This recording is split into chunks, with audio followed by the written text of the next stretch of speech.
Hello everyone, मैं ममतेश गुप्ता। आज हम देख रहे हैं सीटेट के प्रीवियस पेपर की मैराथन। और इस मैराथन के हमने 2 पार्ट पहले कंप्लीट कर लिए हैं। हमने फर्स्ट पार्ट में 40 तक के सारे क्वेश्चन कंप्लीट करे थे और हमने सेकंड पार्ट में 40 से ऊपर के करे थे। आज हम करेंगे 81 से।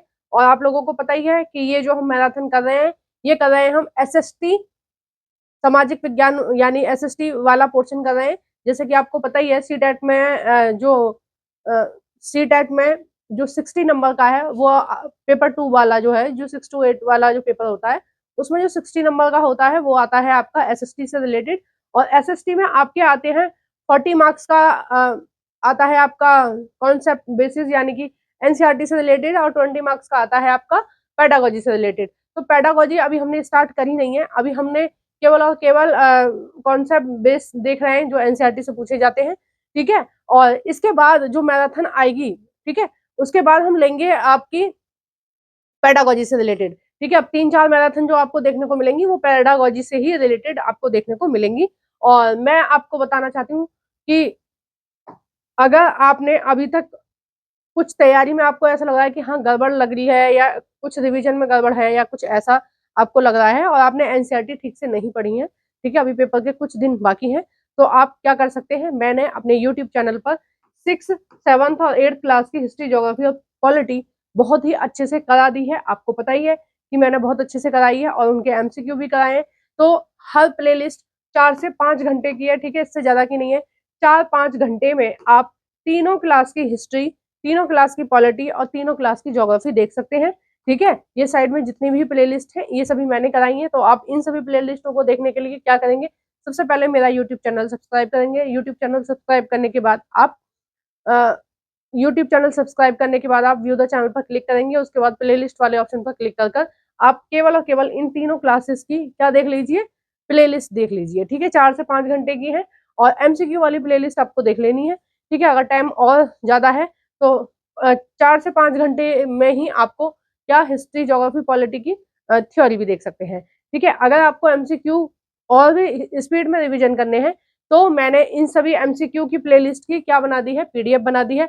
और उस पीडीएफ को आप मुझसे इस नंबर पर ले सकते हैं 8287789818। ठीक है, इस पर आप मुझसे ले सकते हैं और पर बुक जो है वो आपकी 20 रुपीज की रहेगी। ठीक है, आप जो भी बुक के एमसीक्यू लेंगे वो आपके 20 रुपीज के रहेंगे। और अगर आप सी टेट के प्रीवियस पेपर भी लेना चाहते हैं तो उनको भी ले सकते हैं, विद आंसर की और विद ओएमआर सीट आपको मिलेंगी, ताकि आप प्रैक्टिस कर पाए कि किस तरह से वहां पेपर आएगा। ठीक है, मेरा ये मानना है कि आप या तो आप मेरे से ले लें, या फिर अगर आपके पास है सी टेट के प्रीवियस पेपर तो आप टाइम लगा के घड़ी में 1 घंटे में ये 40 क्वेश्चन, सॉरी, ये 60 क्वेश्चन सॉल्व कर लीजिए। ये जो आपका एसएसटी वाला पोर्शन आता है उससे आपको टाइम मैनेजमेंट करने में आसानी रहेगी। ठीक है, और सीटेट के पेपर में ऐसा देखने को मिलता है कि आपका जो टाइम है वो कम पड़ जाता है। ठीक है, तो टाइम किस तरह से आपको लेके चलना है शुरू से आखिर तक, वो आपका मैनेज हो जाएगा यहाँ पर सीटेट के पेपर में। तो उससे पहले क्या करना है, अभी आप कम से कम 6-7 दिन तो आपको 6-7 प्रीवियस पेपर कर ही लेने चाहिए। ठीक है, वो भी टाइमर लगा के, ताकि आपको प्रैक्टिस रहे वहां पर इतनी देर में ये निपटाना है, इतनी देर में, इतनी देर में ये निपटाना है। ठीक है, इसके ऊपर भी मैं एक वीडियो बना दूंगी 1-2 दिन में। क्वेश्चन नंबर से स्टार्ट कर रहे हैं हम 81 से। क्वेश्चन नंबर है 81, अभिकथन है ए और कारण है आर, को ध्यान से पढ़ें। अभिकथन है ए, वर्ष 1960 में द्विभाषा बंबई प्रांत को मराठी और गुजराती भाषी लोगों के लिए 2 अलग अलग राज्य में बांटा गया। ठीक है, 1960 में क्या हुआ, देखो जब हमारा देश आजाद हुआ था तो कुल मिलाकर कितने राज्य थे, 14 राज्य थे। अभी कितने हैं, 28 हैं, इसका मतलब दुगने हैं। तो इन जब हमारा देश आजाद हुआ तब 1960 में उन्होंने बोला कि भाई बंबई जो है, बंबई बंबई प्रांत में महाराष्ट्र भी था और गुजरात भी था। ठीक है, इन दोनों प्रदेशों को मिला के था बंबई प्रांत। तो इन्होंने बोला कि भाई हमें अलग अलग कर दो, क्योंकि हमारी भाषा अलग अलग है, इनकी गुजराती है, हमारी मराठी है। तो उन्होंने कहा ठीक है, हम ऐसा कर देंगे। ठीक है, तो ऐसा यहाँ पर बोला गया है कि लोग दोनों के लिए 2 अलग अलग राज्य में बट गए। ठीक है, कारण है आर, ऐसा क्यों हुआ, वर्ष 1962 में पंजाब का भी विभाजन 2 राज्यों में हुआ। पंजाबी भाषी लोगों के लिए और हरियाणवी भाषा या हिंदी बोलने वालों के लिए थी। ठीक है, तो 81 का जो सही आंसर हो जाएगा वो हो जाएगा दूसरा। दोनों सही है, लेकिन एक दूसरे से ये रिलेट नहीं कर रहे हैं। अब देखो ये रिलेट क्यों नहीं कर रहे हैं, क्या कारण है इनका रिलेट करना। ऊपर जो बात कही गई है वो करी गई है बंबई की, ठीक है, और गुजरात की, ठीक है, उन दोनों प्रांतों की करी गई है। अब देखो नीचे जो बात कही गई है, देखो ऊपर जो बात कही गई है वो करी गई है 1960 की, और नीचे जो बात करी गई है वो करी गई है 1962 की, ठीक है। तो देखो अलग अलग सन की बात हो गई, इसलिए रिलेट नहीं कर रहा। दूसरी बात, नीचे जो बात कही गई है वो पंजाब के विभाजन की बात करी गई है, ठीक है। ऊपर जो बात कही गई है वो महाराष्ट्र और गुजरात के विभाजन की बात करी गई है, ठीक है। तो दोनों बात अलग अलग कही गई है, इसलिए ये एक दूसरे से रिलेट नहीं कर रहा, ठीक है। दोनों सही है लेकिन रिलेट नहीं कर रहा, ठीक है। नेक्स्ट है क्वेश्चन नंबर 82 डैश। तो ये पॉलिटी का क्वेश्चन है, आपको लगेगा कि ये कहीं अलग से है, नहीं, ये पॉलिटी से है। तो इसमें हम देख रहे हैं,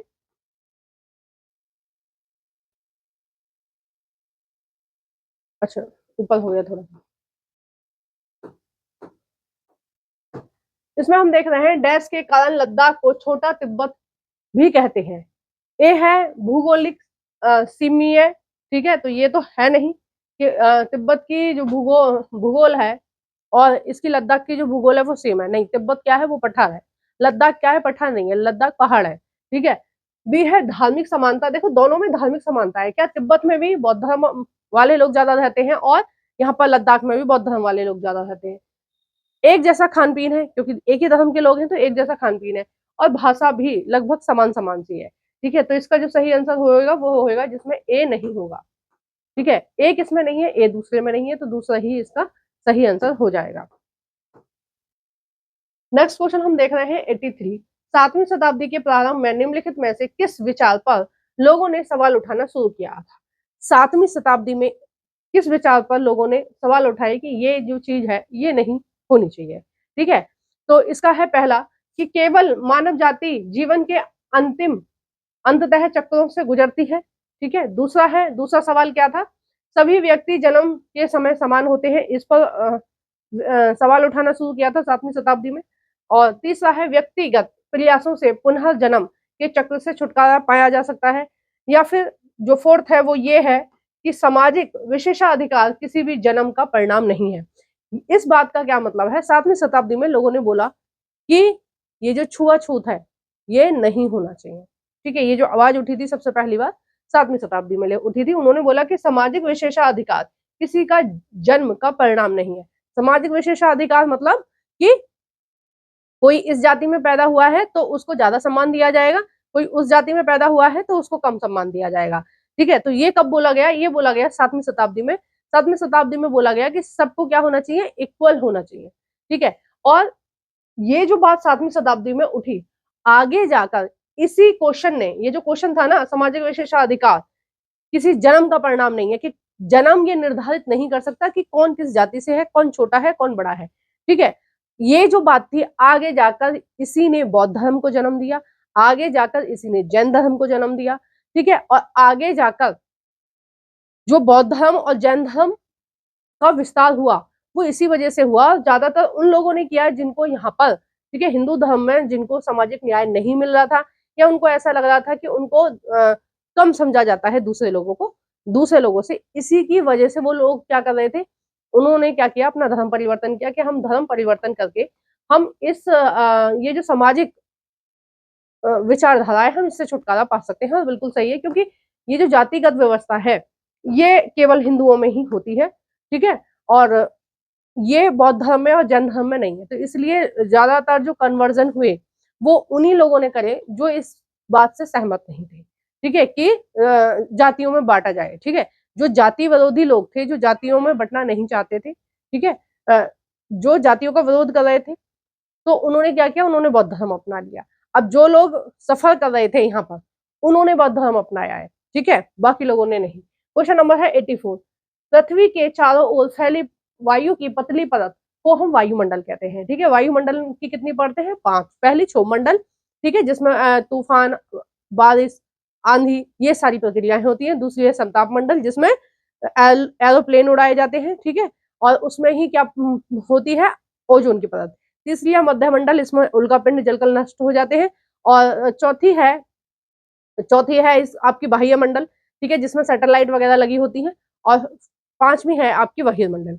तो ये बोल रहे हैं कि ये जो पतली परत है, ये क्या चीज वायु को पृथ्वी के चारों ओर घेर कर रखती है।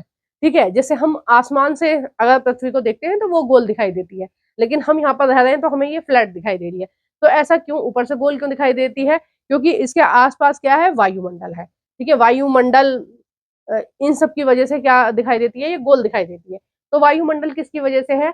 ये इसकी वजह से है कि पृथ्वी का गुरुत्व आकर्षण बल, पृथ्वी का जो गुरुत्व आकर्षण बल है, जो अपनी तरफ खींचने की उसकी पावर है, वो वायुमंडल को अपने पास में या अपने नजदीक रोके हुए हैं। ठीक है, नेक्स्ट क्वेश्चन हम देख रहे हैं, क्वेश्चन नंबर है 85। क्वेश्चन नंबर 85 में कहा गया है कि अभिकथन है ए, अभिकथन है ए तथा कारण है आर को ध्यान से पढ़ें। ठीक है, अभिकथन है ए, शाहजहां के शासनकाल के दौरान मुगल वास्तुकला के विभिन्न तत्व एक भव्य सुसंगत संश्लेषण में लाए गए। यानी कि यहाँ पर ये अभिकथन में कहा जा रहा है कि शाहजहां के समय में जो मुगल काल जो वास्तुकला थी वो सबसे ज्यादा प्रचलित थी, या फिर हम कह सकते हैं कि मुगल काल की जितनी भी इमारतों का निर्माण हुआ है वो यहाँ पर क्या था, टॉप पर था। ठीक है, मतलब सबसे ज्यादा यहाँ पर हो रहा था, है ना। कारण है आर, ऐसा क्यों है? इस उनके शासन में अनावृत निर्माण कार्य चलते रहे और विशेष रूप से आगरा और दिल्ली, बिल्कुल सही बात है, आगरा और दिल्ली में बहुत सारी इन्होंने शाहजहां ने क्या करवाया था, बहुत सारा निर्माण करवाया था, किले वगैरह बनवाए थे, ये सारी चीजें करवाई थी। ठीक है, तो इसका जो सही आंसर हो जाएगा वो हो जाएगा पहला, ए और आर दोनों सही है और आर ए की सही व्याख्या करता है। ठीक है, और मेन जो इनके पास पैसा आ रहा था, भाई इतना पैसा कहाँ से आ रहा था कि किले ही बनते रहते थे हर समय। ठीक है, इतना पैसा आ रहा था कि जब ये राजपूत राजाओं को लूटते थे, ठीक है, लूटते थे मतलब जब उनके राज्य में घुसे उनको सबको मार दिया, ठीक है, रानियों ने जौहर कर लिया, आदमी वहां मारे गए और बाकी की जितनी भी धन संपत्ति होती थी ये सब ले जाते थे, वहां पर अपने भवन निर्माण कर रहे हैं, प्लस जजिया कर लगा रहे हैं। यानी कि जो ब्राह्मण, ठीक है, मेनली ब्राह्मण टारगेट किए गए थे इसमें। ठीक है, इसमें कोई दो राय नहीं है, सबसे ज्यादा जो टारगेट किए गए थे वो ब्राह्मण किए गए थे, क्योंकि ब्राह्मण जो होते हैं उनमें हिंदुत्व की भावना ज्यादा होती है, या फिर वो हिंदू धर्म को स्टेबल करने की कोशिश करते हैं, क्योंकि पूजा पाठ का जो ज्यादा जिम्मेदारी होती है वो ब्राह्मणों ने ही ले रखी थी पहले से, ठीक है, हिंदू धर्म की। तो इन्होंने क्या किया, ब्राह्मणों पर एक्स्ट्रा टैक्स लगा दिया था कि भाई तुम टैक्स दो अगर तुम अपना धर्म परिवर्तन नहीं करोगे तो। ठीक है, वो जितना भी टैक्स का पैसा था, ठीक है, जितना भी टैक्स का पैसा था उससे ये लाल किले, ये जो ताजमहल है, इस तरह की बहुत सारी बिल्डिंग इन्होंने बनाई। ठीक है, नेक्स्ट है क्वेश्चन नंबर 86। क्वेश्चन नंबर है 86। 86 में कहा गया है कि हमारा सौर परिवार निम्नलिखित खगोलीय पिंडों से बना है। कौन कौन से खगोलीय पिंड है जिनसे हमारा सौर परिवार बना है? ठीक है, तो हमारा जो सौर परिवार बना है वो बना है, देखो तीसरा, इसमें सबसे ज्यादा इसमें चीजें दे रखी है, सूर्य, ग्रह, ग्रहों के चक्कर लगाते हैं उपग्रह, ठीक है, मंगल और बृहस्पति की कक्षा में पाए जाते हैं क्षुद्र ग्रह, और उल्का पिंड जो है वो घूमते रहते हैं कहाँ, अंतरिक्ष में। और ये उल्का पिंड क्या है, ये जो जितने भी ग्रह हैं ये जो घूम रहे हैं इनके कुछ पार्ट जो टूट कर चटक कर इनसे अलग हो जाते हैं, वो भी अंतरिक्ष में घूमते रहते हैं। कई बार पृथ्वी के गुरुत्वाकर्षण बल के कारण ये पृथ्वी की तरफ आते हैं और कहाँ जलकर नष्ट हो जाते हैं, मध्यमंडल में। कई बार ये इतने ज्यादा बड़े होते हैं कि जल ही नहीं पाते हैं और पृथ्वी पर गिर जाते हैं। ठीक है, ऐसा एक कई बार देखने को मिला है कि उल्का पिंड पृथ्वी पर नीचे गिर गए। ठीक है, क्वेश्चन नंबर है 87। कथन है ए, कथन है ए और बी को ध्यान से पढ़ें। कथन है ए, जेम्स मिल ने 1817 ईस्वी में ए हिस्ट्री ऑफ ब्रिटिश इंडिया को 3 भागों में प्रकाशित किया। बिल्कुल सही बात है कि उन्होंने कितने भागों में एक बुक लिखी, the history of British India. यानी ब्रिटिश इंडिया मतलब जहां पर ब्रिटिशर्स का शासन चल रहा है उसकी हिस्ट्री क्या है, ठीक है, इंडिया की हिस्ट्री क्या है। ठीक है, उस हिस्ट्री को इन्होंने कितने भागों में बांटा, 3 भागों में। ठीक है, आज भी हमारी जो इतिहास है वो 3 भागों में बटा हुआ है। ठीक है, बी है इसमें, इसमें उन्होंने भारतीय इतिहास को 3 काल, प्राच्य, माध्यम और आधुनिक में बांटा। ठीक है, देखो ये वाला गलत है क्योंकि ये ब्रिटिशर्स ने नहीं बांटा था, उस समय जो इतिहासकार थे, जो भारतीय इतिहासकार थे उन्होंने बांटा प्राचीन, मध्य और आधुनिक काल में। ठीक है, प्राचीन जो पहले हिंदू राजा राज करते थे उसको, मध्यकालीन यानी कि जो मुगल आए थे या जो मुस्लिम जो शासन चल रहा था वो थे। और तीसरा है आधुनिक भारत। आधुनिक भारत कौन है? जो ब्रिटिशर्स यानी कि जो अंग्रेज हमारे ऊपर शासन कर रहे थे। तो ये जो बांटा था ये भारतीय इतिहासकारों ने बांटा था, जबकि जेम्स मिल ने जो बांटा था वो बांटा था इन्होंने, जेम्स मिल ने, हिंदू हिंदू शासन, ठीक है, हिंदू शासन, और इन्होंने मुस्लिम शासन, और इन्होंने फिर बोला था ब्रिटिशर्स, ठीक है, हिंदू मुस्लिम और ब्रिटिशर्स कह के इन्होंने ऐसे इन्होंने कह के क्या करा था, अपनी बुक में लिखा था, ठीक है। बुक का नाम आपको पता है ना, बुक का नाम है the history of British India. ये कई बार ना बुक के बारे में भी पूछा जाता है, तो उन्होंने ये भी ध्यान रखना दोनों चीज अलग अलग है, कि अगर उसमें पूछा जाए कि भारतीय इतिहासकारों ने किसमें बांटा था, तो भारतीय इतिहासकारों ने बांटा था प्राचीन, मध्य और आधुनिक, ठीक है। जबकि जेम्स मिल की जो किताब है उसमें कैसे बटा हुआ है, उसमें बटा हुआ है हिंदू, मुस्लिम, ठीक है, और ब्रिटिशर्स, ठीक है, ब्रिटिशर्स का शासन। तो ब्रिटिशर्स तो उस समय शासन कर ही रहे थे। आज भी जो हमारा भारत का जो इतिहास है, कभी आप कंपटीशन की तैयारी करोगे तो वो ऐसे पढ़ाया जाता है। कैसे पढ़ाया जाता है? प्राचीन भारत, जो पुराने राजा थे, ठीक है। फिर पढ़ाया जाता है मध्यकालीन भारत, ठीक है, किस तरह से जो विदेशी आक्रमणकारी आए, या फिर हम सीधे सीधे बोले कि जो मुस्लिम आए बाहर से, उन्होंने हमारे ऊपर शासन किया, ठीक है। तीसरे में कौन था? आधुनिक भारत। आधुनिक भारत यानी कि जो ब्रिटिशर ने शासन किया उसके बारे में, ठीक है। तो इसका जो सही आंसर हो जाएगा वो हो जाएगा बी गलत है, ए सही है। ए सही है, बी गलत है, तीसरा वाला, ठीक है। नेक्स्ट क्वेश्चन हम देख रहे हैं, क्वेश्चन नंबर है 88। क्वेश्चन नंबर 88 में कहा गया है कि पहाड़ी क्षेत्रों में अब रेल का विस्तार निर्माण हो रहा है। देखो बहुत तीव्र गति से हो रहा है, स्पेशली पिछले 10 सालों में, ठीक है। पिछले 10 सालों में पहाड़ों में बहुत ज्यादा लाइन बिछा दी गई है ना, और बहुत तेजी से काम चल रहा है कि जगह जगह रेल की पटरी बिछाई जा रही है। तो ऐसा क्यों है, ऐसा क्या कारण है? पहला ही है, इसमें पहाड़ों में रेल का निर्माण करना आसान होता है? बिल्कुल भी नहीं होता है, ठीक है। दूसरा है पहाड़ महाक्षतित होते हैं। तीसरा है पहाड़ी लोग रेल मार्ग को बना रहे हैं, पहाड़ी लोग नहीं बना रहे हैं, और कोई भी पहाड़ी लोगों के लिए ये संभव नहीं है, क्योंकि ये जो प्रक्रिया है, ये जो रेल लाइन बिछाने का काम है वहां पर, ठीक है, अगर मैदानी इलाके में जितने पैसे लगते हैं उससे 2-3 गुना ज्यादा लगते हैं पहाड़ी इलाके में कोई भी रोड बनाने में, कोई भी पटरी बिछाने में, ठीक है। क्योंकि वहां पता नहीं है कल को भूस्खलन हो गया, सारी की सारी मिट्टी वहां पड़ गई, वो रोड ही खत्म हो गई, ठीक है। कोई नदी में बाढ़ आ गई तो वो पूरी की पूरी मिट्टी को काट के ले जाती है, और पता ही नहीं चलेगा आपको 1-2 दिन बाद कि यहाँ कोई रोड भी थी। तो वहां पर रोड बनाना, वहां पर इस तरह की चीजें बनाना बहुत ज्यादा खर्चीला है, ठीक है। फोर्थ है इसमें, इसे संभव करने के लिए उन्नत प्रौद्योगिकी का विकास हुआ है। ऐसी हमारे पास आज के टाइम में मशीनें हैं जो सुरंग बना रही हैं, कहाँ? पहाड़ों के नीचे, ठीक है, जो बहुत ही मुश्किल वाला काम है। पहाड़ों के नीचे नीचे सुरंग बन रही है, और उस सुरंग में क्या जा रही है? ट्रेन जा रही है, ठीक है। जो दिल्ली से कटरा के लिए ट्रेन जाती है उसमें वो भी पहाड़ में से एक दर्रा बनाया हुआ है, यानी कि एक सुरंग बनाई हुई है, उससे निकल कर जाती है। नेक्स्ट क्वेश्चन हम देख रहे हैं, क्वेश्चन नंबर है 89। कथन है, ए और बी को ध्यान से पढ़ें।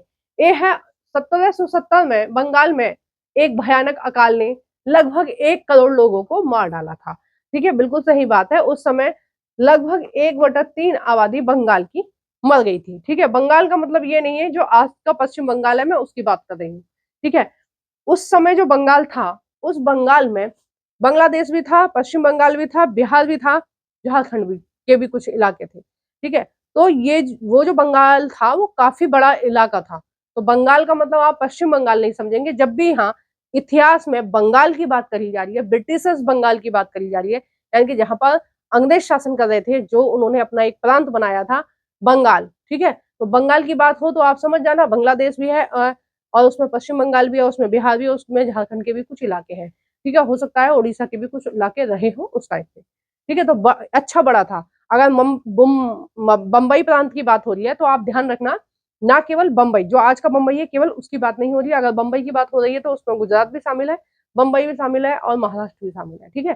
तो ये इतना बड़ा जो एरिया था ये अंग्रेजों के कब्जे में था, ठीक है। अगर उसकी बात हो रही है, एक तो मुंबई था और एक चेन्नई था, ठीक है। अगर चेन्नई की बात हो रही है तो केवल केवल चेन्नई शहर की बात नहीं हो रही है, चेन्नई में पूरा की पूरा प्रांत आता था, ठीक है, जिसमें तमिलनाडु भी था, कर्नाटक के भी कुछ इलाके थे, ठीक है, ये पूरा की पूरा एरिया। तो उन्होंने तीन राजधानी टाइप की बना रखी थी या प्रशासनिक क्षेत्र बना रखे थे, जहां से वो भारत को लीड कर रहे थे, ठीक है, अपने मुनाफे के लिए। क्वेश्चन नंबर है 89, कथन है ए और बी को ध्यान से पढ़ें। अच्छा, ये तो हो गया। इन्होंने बोला था कि 1770 में बंगाल में एक भयानक अकाल के में लगभग 1 करोड़ लोग मारे गए। बी है, इस अकाल में बंगाल की 1/3 आबादी खत्म हो गई थी।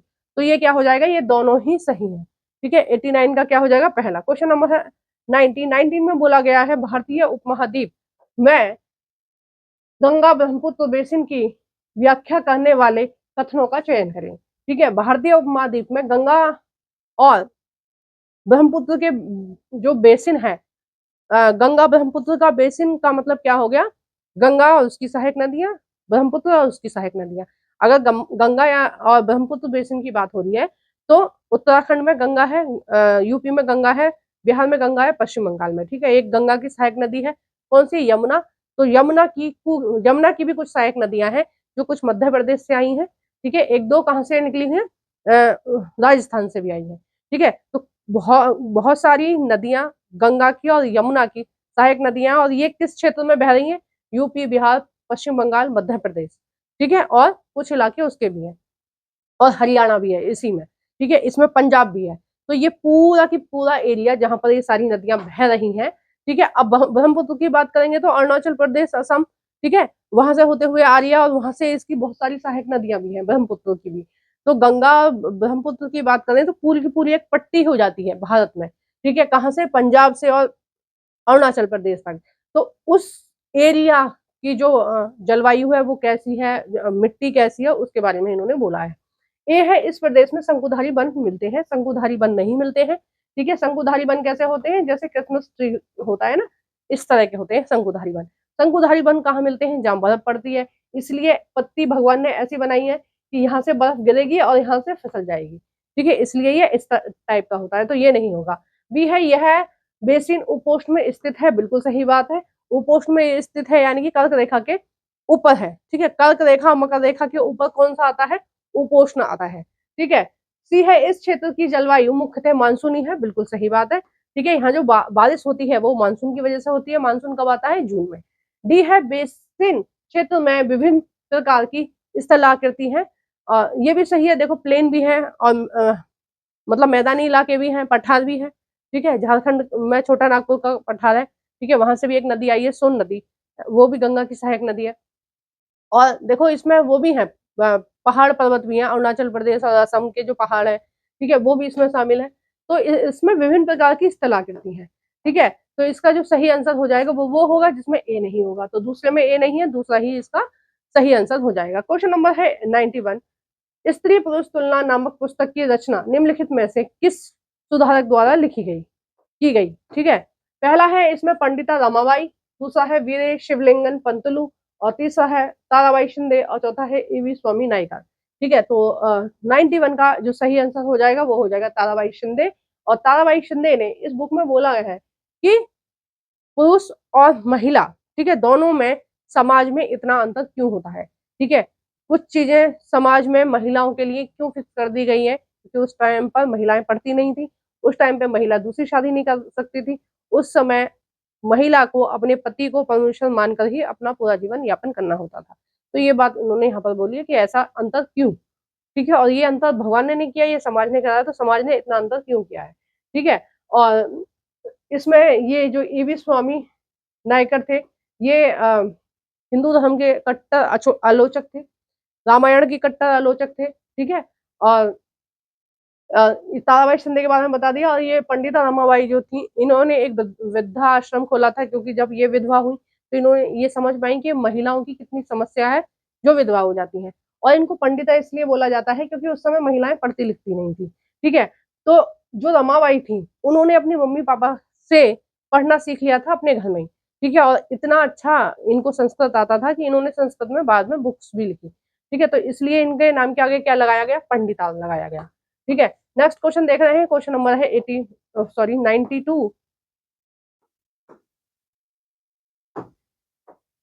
क्वेश्चन नंबर है 92, गेहूं और जौ जैसी फसलें उगाने के लिए सर्वप्रथम साक्ष्य निम्नलिखित में से किस स्थान पर मिले हैं। यानी कि अगर हम बात करें नव पाषाण युग की, ठीक है, जिस समय खेती होना आरंभ हो गया था, ठीक है, खेती में खेती करने लगे थे लोग और एक स्थान पर रहने लगे थे। तो जो खेती के साक्ष्य हैं वो भारतीय उपमहाद्वीप में कहाँ मिले हैं, ये ऐसा इसमें पूछा जा रहा है। ठीक है, हमको देना है सही विकल्प का आंसर। पहला है इसमें गारो हिल्स, दूसरा है मालाबार। देखो गारो जो है वो पूर्वोत्तर भारत में है, ठीक है, ये मेघालय में मिलती है। मालाबार जो है ये आपको केरल में मिलेगा, ठीक है। सुलेमान और किरथर की जो पहाड़ियां हैं ये कहाँ है, ये आज के पाकिस्तान में है, ठीक है। और नीलगिरी की पहाड़ियां कहाँ है, नीलगिरी की पहाड़ियां टच करती हैं केरल को भी और तमिलनाडु को भी और कर्नाटक को भी, ठीक है। नेक्स्ट क्वेश्चन है 93। अभिकथन है ए, रूढ़िबद्ध धारणाएं लोगों को ऐसे काम करने से रोकती हैं जिनमें वो अच्छे हैं, ठीक है। किसी व्यक्ति को, किसी लड़के को अगर खाना अच्छा बनाना आता है तो वो नहीं बना सकता। क्यों नहीं बना सकता, क्योंकि एक धारणा बनी हुई है कि जो पुरुष है वो घर का काम नहीं करेंगे, महिला घर का काम करेंगी और पुरुष जो है बाहर का काम करेंगे, ठीक है। कई बार महिलाएं फुटबॉल में अच्छी हैं या किसी खेल में अच्छी हैं और वो इसलिए नहीं कर पाती हैं क्योंकि वो महिलाएं हैं, ठीक है। क्योंकि उनको ये बोला जाता है कि अगर तुम इस तरह के कम कपड़ों में कम, देखो जो लड़की महिला या जो लड़की फुटबॉल खेलेगी साड़ी पहन के तो नहीं खोलेगी, सलवार कमीज पहन के तो नहीं खोलेगी, ठीक है। जाहिर सी बात है कि वो एक निक्कर टी शर्ट में ही पहनेगी, ठीक है, जो उसमें ही एक बच्चा खेल सकता है कुछ भी फुटबॉल वगैरह, तो उसमें खेलेगी। तो बहुत सारे परिवारों में लड़कियों को इसलिए आगे नहीं आने देना चाहते क्योंकि भाई वो उस तरह के कल्चर को एक्सेप्ट नहीं कर पाएंगे, ठीक है, कि लड़कियां छोटे या कम कपड़ों में गेम्स खेल रही हैं, ठीक है। तो कोई इंसान किसी चीज में बहुत अच्छा है तो उसको रोका जाता है, किसकी वजह से, रूढ़िवादी धारणाओं की वजह से, क्योंकि पीढ़ी दर पीढ़ी हमारे दिमाग में ये सेट किया गया है कि महिलाएं ये करेंगी और पुरुष ये करेंगे, ठीक है। भगवान ने नहीं सेट करा है, ये समाज ने सेट करा है। तर्क है आर, ऐसा क्यों है रूढ़िबद्ध धारणाएं हमें व्यक्ति में अनोखे गुण और कौशलों को देखने से रोकती हैं, ठीक है, तथा उन्हें एक ही प्रकार के सांचे में जड़ देती है। रूढ़िवादी जो धारणाएं हैं वो क्या, उनका काम क्या है, उनका काम है कि जो पीढ़ी दर पीढ़ी चीजें चली आ रही हैं वो क्या करती हैं, हमें वही काम करने के लिए प्रेरित करती हैं जो समाज ने सेट कर रखा है पहले से। लड़कियां ये करेंगी, लड़के ये करेंगे, ठीक है। तो ये जो दोनों ऑप्शन है वो सही है और दोनों एक दूसरे से रिलेट कर रहे हैं, यानी कि आर ए की सही व्याख्या करता है। नेक्स्ट क्वेश्चन हम देख रहे हैं, क्वेश्चन नंबर है 94। क्वेश्चन नंबर 94 में बोला गया है कि निम्नलिखित में से वायुमंडल में अधिकांश कौन सी दो गैसें हैं, ठीक है। पहले नंबर पे आती है 78% नाइट्रोजन, दूसरे नंबर पर आती है लगभग 21% ऑक्सीजन, ठीक है, और तीसरे नंबर पर आती है 0.93% आर्गन, चौथे नंबर पर आती है 0.3%, ठीक है, कार्बन डाइऑक्साइड। अब इस रेशो को देख लो कौन सा सही होगा। देखो कुछ चीजें आपको पहले से ही पता होनी चाहिए, और नाइट्रोजन और ऑक्सीजन, ठीक है, ये वाला जो ऑप्शन है ये सही हो जाएगा। कुछ चीजें आपको पहले से ही पता होनी चाहिए कि कौन कितने परसेंट है। अब इसमें अगर आप ढूंढने लगोगे तो काफी टाइम लग जाएगा, ठीक है। अब मैंने जितनी देर में बोर्ड में लिखा है ना उतना लिखने की भी जरूरत नहीं है, अपने दिमाग में सेट होता है, पहले नंबर पे ये, दूसरे पे ये, तीसरे पे ये, चौथे पे ये, आराम से लगा सकते हैं। नेक्स्ट है क्वेश्चन नंबर है 95। कथन है ए और बी को ध्यान से पढ़ें। ए है वेद समाज की स्थापना 1864 ईस्वी में मद्रास में हुई, ठीक है। कथन है बी, वेद समाज आर्य समाज से प्रेरित था। तो देखो जो वेद समाज है वो आर्य समाज से नहीं, ब्रह्म समाज से प्रेरित था, ठीक है। कौन से समाज से प्रेरित था, ब्रह्म समाज से प्रेरित था। तो ए सही है और बी जो है वो गलत है, ए सही है बी गलत है। नेक्स्ट क्वेश्चन हम देख रहे हैं, क्वेश्चन नंबर है 96। वर्ष 1929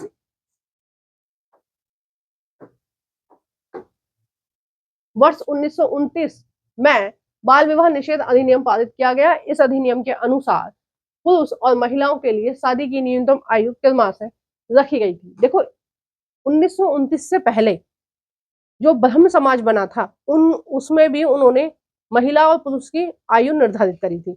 उन्होंने बोला था कि लड़कियों की आयु कम से कम 13 साल होनी चाहिए, सॉरी 14 साल होनी चाहिए, ठीक है, और लड़के की जो आयु है वो 18 साल होनी चाहिए। ये उन्होंने रखा था, किन्होंने रखा था, ये रखा था ब्रह्म समाज वालों ने, ठीक है। और बहुत सारे लोग इसको भी फॉलो नहीं कर रहे थे, है ना। और अगर हम बात करें 1929 में जो अधिनियम आया, ठीक है, उसमें कही गई कि लड़का जो होगा वो 18 साल का होगा, लड़की जो होगी वो कम से कम 16 साल की होगी, है ना। ये कब कहा गया था? ये कहा गया था 1929 में। और हाल फिलहाल में जो कानून है वो है लड़का जो होगा वो 21 साल का होगा, लड़की जो होगी वो 18 साल की होगी, ठीक है। नेक्स्ट क्वेश्चन हम देख रहे हैं, क्वेश्चन नंबर है 97। क्वेश्चन नंबर 97 में कहा गया है कि भारत और बांग्लादेश पटसन जूट के अग्रणी उत्पादक हैं, पटसन की वृद्धि को बल प्रदान करने वाले कथनों का चयन कीजिए, ठीक है। किन कारणों से मतलब किस तरह की परिस्थितियों में जो पटसन है वो ज्यादा उत्पादन होता है उसका, ठीक है। तो हमें ये देखना है कि कौन सी परिस्थिति पटसन के उत्पादन के लिए सही है। पहला है इसमें जड़ोद मिट्टी में अच्छे ढंग से विकसित होता है। जड़ोद मिट्टी कहाँ मिलेगी? जहां जो नदी है उनका क्या है, उनका डेल्टा बन रहा हो। तो भारत के पश्चिम बंगाल और बांग्लादेश दोनों में क्या बनता है? नदियों का डेल्टा बनता है। कौन कौन सी नदी? गंगा और ब्रह्मपुत्र नदी, ठीक है। दूसरा इसमें बी में बोला गया है इसे उच्च तापमान की आवश्यकता होती है। बिल्कुल सही बात है। उष्णकटिबंधीय क्षेत्र में ही ये जो है पटसन ये उगता है, ठीक है। और उष्णकटिबंधीय क्षेत्र का मतलब है 23.5 डिग्री उत्तर में कौन सी? कर्क रेखा, और 23.5 डिग्री दक्षिण में कौन सी? मकर रेखा, ठीक है। इन दोनों के बीच का जो जोन है उसको हम बोलेंगे उष्णकटिबंधीय क्षेत्र, ठीक है। नेक्स्ट हम देख रहे हैं सी। इसमें निम्न तापमान यानी कि ठंडा जो मौसम रहता है वो, और निम्न वर्षा यानी कम वर्षा की आवश्यकता होती है, नहीं होती है। ऊपर जो बोला गया है वो सही है। डी है इसे भारी वर्षा और आर्द्रता की आवश्यकता होती है, बिल्कुल सही है। तो कौन सा सही हो जाएगा? जिसमें सी नहीं होगा, दूसरे में सी नहीं है, ए बी और डी सही है, ठीक है। नेक्स्ट क्वेश्चन हम देख रहे हैं, क्वेश्चन नंबर है 98।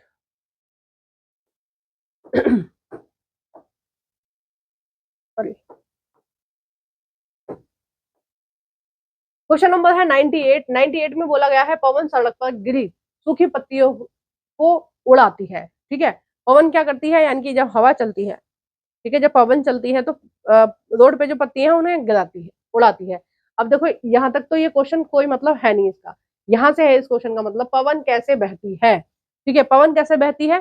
पवन बहती है, ये आपके वायु वाले चैप्टर में बोला गया है 7th क्लास की ज्योग्राफी में। पवन बहती है उच्च वायुदाब से निम्न वायुदाब की ओर, ठीक है। उच्च वायुदाब यानी कि उच्च वायुदाब होता है ठंडी हवा, निम्न वायुदाब होती है गर्म हवा। जो देखो उच्च वायुदाब क्या होती है? ठंडी हवा, ठंडी, ठीक है। निम्न वायुदाब क्या होता है? गर्म हवा, गर्म हवा। तो आप हमेशा ध्यान रखना कि जो ठंडी हवाएं वो हमेशा किसके साथ मिलना चाहती हैं? गर्म हवाओं के साथ, ठीक है।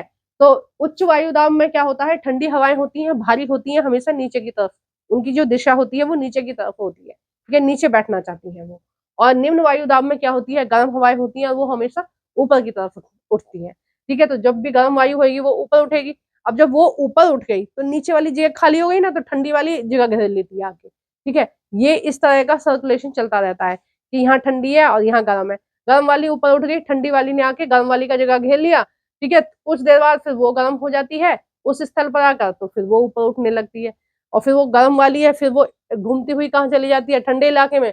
तो वो ठंडी हो जाती है, फिर वो कम वायुदाब बनाती है, सॉरी ज्यादा वायुदाब बनाती है, ठीक है। तो इस तरह से ही वायु जो है वो चलती रहती है। वायु या पवने, एक मिनट लोडिंग हो रही है। क्वेश्चन नंबर है 99। क्वेश्चन नंबर 99 में कहा गया है पृथ्वी पर उष्णकटिबंधीय क्षेत्र सबसे अधिक ऊष्मा प्राप्त करते हैं, ठीक है। पृथ्वी पर सबसे ज्यादा ऊष्मा कहाँ मिलती है? उष्णकटिबंधीय क्षेत्र पर। उष्णकटिबंधीय क्षेत्र यानी कि 23.5 डिग्री उत्तर, 23.5 डिग्री दक्षिण, और ये जो बीच का जो है वो है आपका उष्णकटिबंधीय क्षेत्र, बिल्कुल सही बात है, ठीक है। इससे संबंधित कौन सा सही है? पहला है इसमें यह स्थल रुद्ध है, यानी कि यहाँ पर पानी नहीं है इसलिए यहाँ पर ऊष्मा ज्यादा आती है। दूसरा है यह महासागरों से घिरा है, यानी कि इसके चारों ओर इस क्षेत्र में महासागर है इसलिए यहाँ पर ऊष्मा ज्यादा आती है। तीसरा है दोपहर का सूर्य, दोपहर का सूर्य ठीक सर के ऊपर होता है। तो सही आंसर क्या है? ठीक ऊपर होता है, ठीक है। और ये हमेशा इन तीनों रेखाओं के बीच में ही होता है कि कभी ना कभी सर के ऊपर सूर्य होता है, जबकि यहाँ नहीं होता और यहाँ नहीं होता, ठीक है। नेक्स्ट क्वेश्चन है, क्वेश्चन नंबर है 10 और सॉरी 100। क्वेश्चन नंबर कौन सा है, 100 है, और 100 क्वेश्चन आ गया है, मतलब 100 क्वेश्चन आपने कंप्लीट कर लिए प्रीवियस पेपर के। तो एक बारी ताली बजा दो, ठीक है। कमेंट बॉक्स में लाइक लिख दो, नाइस लिख दो, ठीक है, बहुत अच्छा लिख दो, कुछ तो कॉम्प्लीमेंट दो भाई। मैं इतनी देर से बोले जा रही हूँ तो थोड़ा सा आप भी अपने हाथ चला लो, ठीक है। वीडियो को लाइक कर दो, कमेंट बॉक्स में कुछ लिख दो, ठीक है। टॉप 100 क्वेश्चन लिख दो, कुछ भी लिख दो, जो भी आपके मन में आता है। आपको मेरा पढ़ाया हुआ कैसा लग रहा है वो भी आप कमेंट बॉक्स में बता सकते हैं, ठीक है। क्वेश्चन नंबर 100 हम देख रहे हैं, एक ग्लोब पर खींची गई रेखाओं को अक्षांश और देशांतर के रूप में जाना जाता है। बिल्कुल सही बात है। ये रेखाएं किस उद्देश्य को पूरा करती हैं? जो हमारी ग्लोब है उस पर इस तरह की जो रेखाएं होती हैं उनको बोलते हैं अक्षांश, और ग्लोब पर जो इस तरह की कर्व में जो रेखाएं होती हैं उनको बोलते हैं हम देशांतर। तो ये जो रेखाएं होती हैं ये क्यों होती हैं? पहला है ग्लोब पर डिजाइन बनाने के लिए होती है, नहीं। दूसरा है पृथ्वी पर स्थान ढूंढने के लिए होती है, बिल्कुल सही बात है, ठीक है। क्यों खींची जाती हैं ये रेखाएं? ताकि कोई भी स्थान ढूंढा जा सके। अब स्थान ढूंढे मतलब कैसे ढूंढे? मतलब ऐसे ढूंढे कि अगर हमें कोई भी स्थान ढूंढना है तो हमें क्या बताया जाएगा कि ये स्थान इस देशांतर पर है और इस अक्षांश पर है, ठीक है। तो हम मैप में देखेंगे कि ये देशांतर और ये अक्षांश, मतलब ये जो स्थान है ये यहाँ है, ठीक है। अगर कोई पूछे कि भारत कहाँ है तो आप बताएंगे पूर्वी देशांतर की तरफ, ठीक है, 82.5 के आसपास जो है हमारा भारत है, ठीक है। इस देशांतर से इस देशांतर तक, इस अक्षांश से इस अक्षांश तक, ठीक है। ये आप बताएंगे तो उनको पता चल जाएगा कि हाँ भाई ये है, ठीक है। तो अब अभी तो देखो सारी चीजें गूगल मैप से आपको फोन में पता चल जाती हैं। पहले गूगल मैप तो था नहीं, तो कैसे पता लगाते कि हमें कहाँ जाना है, किस देशांतर पर जाना है। और अब अभी हम कहाँ खड़े हैं, जैसे विदेश की हमें यात्रा करनी है तो कैसे पता चलता था? ग्लोब के जरिए, ठीक है। इसी मानचित्र के जरिए पता चलता था कि अब हम इस देशांतर पर हैं और हमें इतने देशांतर जाने में हमें इतना टाइम लगने वाला है, ठीक है। नेक्स्ट क्वेश्चन हम देख रहे हैं, क्वेश्चन नंबर है 101। अब हम हिंदी में चलेंगे, ठीक है। क्वेश्चन नंबर है 101। Hindustan socialist Republic association HSRA के बारे में निम्नलिखित में से कौन सा कथन सही नहीं है? ठीक है, ये जो पार्टी थी ये किसने बनाई थी? ये भगत सिंह ने बनाई थी। तो इस पार्टी के बारे में कौन सा जो कथन है वो सही नहीं है? पहला है भगत सिंह और उनके क्रांतिकारी साथियों ने इसकी स्थापना करी थी, बिल्कुल सही बात है, ठीक है। दूसरा है वर्ष 1928 में दिल्ली के फिरोज शाह कोटला में इसकी स्थापना करी गई थी, बिल्कुल सही बात है। तीसरा है वर्ष 1928 में पंजाब के अमृतसर में इसकी स्थापना हुई थी, नहीं हुई, ठीक है। कहाँ हुई थी? पंजाब में नहीं हुई थी, दिल्ली में हुई थी। नेक्स्ट क्वेश्चन है क्वेश्चन नंबर 102। क्वेश्चन नंबर 102 में कहा गया है, अभिकथन है ए और कारण है आर को ध्यान से पढ़ें। अभिकथन है ए, राजस्व वसूली व्यवस्था महलवाड़ी बंदोबस्त की शुरुआत हार्ट मैकंजी ने की थी, बिल्कुल सही बात है, ठीक है। सबसे पहले कौन सी व्यवस्था शुरू करी गई थी? टैक्स वसूलने की। राजस्व कर क्या है? जो किसानों से टैक्स लेते हैं ना उसको बोलते हैं राजस्व कर, ठीक है। अभी हमारे भारत में लगभग 42% लोग, जब हमारा देश आजाद हुआ था लगभग 90% लोग खेती ही करते थे, ठीक है। 10% लोग इधर उधर नौकरी कर रहे थे। अभी हमारे भारत में लगभग 42% लोग क्या करते हैं? खेती करते हैं, ठीक है। तो इन 42% लोगों से जो टैक्स वसूला जाता है उसको बोलते हैं राजस्व वसूली, ठीक है। तो राजस्व वसूलने के लिए यानी कि टैक्स वसूलने के लिए उस समय कितने परसेंट लोग थे? 90% लोग लगभग खेती करते थे, ठीक है। तो इन 90% लोगों से टैक्स वसूलने के लिए अंग्रेजों ने समय समय पर 3 प्रकार की व्यवस्थाएं चलाई, ठीक है। पहली व्यवस्था चलाई थी स्थायी बंदोबस्त, ठीक है, वो चलाई थी लॉर्ड कॉर्नवालिस ने, ठीक है। दूसरी चलाई थी महलवाड़ी व्यवस्था, ये चलाई थी हार्ट मैकंजी ने, ठीक है। अलग अलग पूछा जाता है, ध्यान रखना। तीसरी वाली चलाई थी मुनरो ने, ठीक है। और मुनरो ने जो व्यवस्था चलाई थी उसको रैयतवाड़ी व्यवस्था भी बोलते हैं, मुनरो व्यवस्था भी बोलते हैं, और वो कहाँ चलाई थी? दक्षिण भारत में, ठीक है, तमिलनाडु के आसपास। महलवाड़ी चलाई थी मध्य भारत में, ठीक है। और अगर हम बात करें स्थायी बंदोबस्त, ठीक है, तो ये चलाई थी उत्तर भारत में। कारण है आर, राजस्व वसूली तथा कंपनी तक इसे पहुंचाने की जिम्मेदारी गांव के प्रधान को दी गई थी, ना कि जमींदार को, ठीक है। तो 102 का जो सही आंसर हो जाएगा वो हो जाएगा पहला, ए और आर दोनों सही है और आर की सही व्याख्या करता है, ठीक है। जो बात इसमें बोली गई है वही इसको वेरीफाई कर रही है, ठीक है। पहले वाले को कौन सा वेरीफाई कर रहा है? यही वाला, ठीक है, कि हाँ ये बात सही है, ऐसा ऐसा हुआ था, ठीक है। और मैं एक चीज और आपको बताती हूँ कि महलवाड़ी व्यवस्था में टैक्स कौन वसूलता था?